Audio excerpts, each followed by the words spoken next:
بسم اللہ الرحمن الرحیم۔ آج ہم گفتگو کریں گے ان جانوروں کے متعلق جن کی قربانی ناجائز ہے۔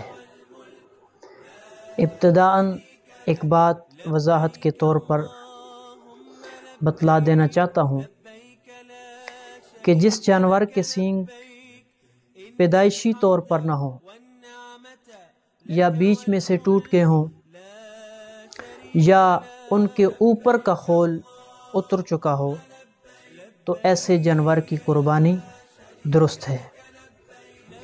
فتاوی شامی کے اندر لکھا ہے کہ جس جانور کے سینگ جڑ سے اکھڑ گئے ہوں اور اس کا اثر دماغ تک پہنچ گیا ہو یا گوشت پر اس کا اثر ہو تو ایسے جانور کی قربانی درست نہیں ہے۔ اسی طرح جس جانور کا کان 1/3 یا اس سے زائد اور اسی طرح دم 1/3 یا اس سے زائد کٹ چکی ہو تو ایسے جانور کی قربانی بھی درست نہیں ہے۔ ابن ماجہ شریف کی روایت ہے، عن علی رضی اللہ تعالی عنہ قال نہا رسول اللہ صلی اللہ علیہ وسلم ان نضحی بأعضب القرن والأذن، رواہ ابن ماجہ۔ حضرت علی رضی اللہ تعالی عنہ فرماتے ہیں کہ رسول اللہ صلی اللہ علیہ وسلم نے ایسے جانور کی قربانی کرنے سے منع فرمایا کہ جس کے سینگ ٹوٹے ہوئے ہوں یا اس کے کان کٹے ہوئے ہوں۔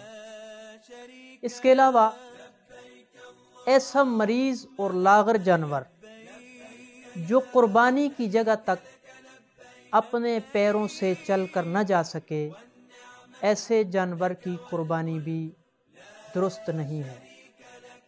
اسی طرح ایسا جانور جو اس قدر لاغر اور کمزور ہو کہ اس کی ہڈیوں سے گودا اور مغز ختم ہو چکا ہو، یا ایسا بیمار جانور جو گھاس وغیرہ خود نہ کھا سکتا ہو، یا نجاست کھانے والا جانور، ان تمام جانوروں کی قربانی درست نہیں ہے۔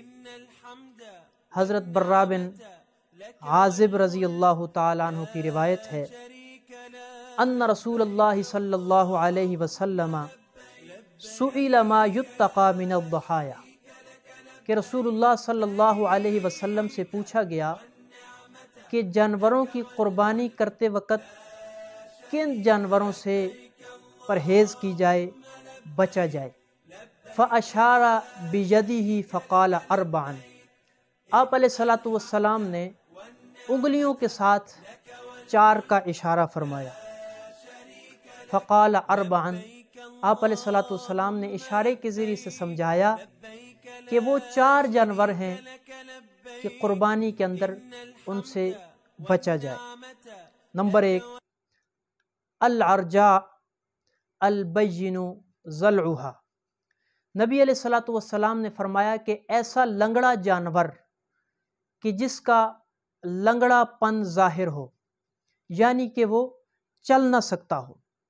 دوسرے نمبر پر آپ علیہ الصلوۃ والسلام نے فرمایا والعوراء البین عورها، ایسا کانا جانور کہ جس کا کانا پن ظاہر ہو، یعنی جس کو یا تو ایک آنکھ سے نظر نہ آتا ہو یا پھر ایک آنکھ کی تہائی نظر جا چکی ہو۔ اور اسی طرح تیسرے نمبر پہ آپ علیہ الصلوۃ والسلام نے ارشاد فرمایا والمریضۃ البین مرضها، کہ ایسا بیمار کہ جس کی بیماری ظاہر ہو، یعنی وہ گھاس وغیرہ یا کوئی اور چارہ نہ کھا سکتا ہو۔ اور چوتھے نمبر پر آپ علیہ الصلوۃ والسلام نے فرمایا والعجفاء التی لا تنقی، کہ ایسا دبلا اور کمزور جانور کہ جس کی ہڈیوں کے اندر گودا موجود نہ ہو۔ فتاوی شامی کے اندر ہے کہ ایسا جانور جس کے دانت بالکل نہ ہوں یا اس کے اکثر دانت نہ ہوں تو ایسے جانور کی قربانی بھی درست نہیں ہے۔ اسی طرح جس جانور کے کان پیدائشی طور پر نہ ہوں ایسے جانور کی قربانی بھی درست نہیں ہے۔ مزید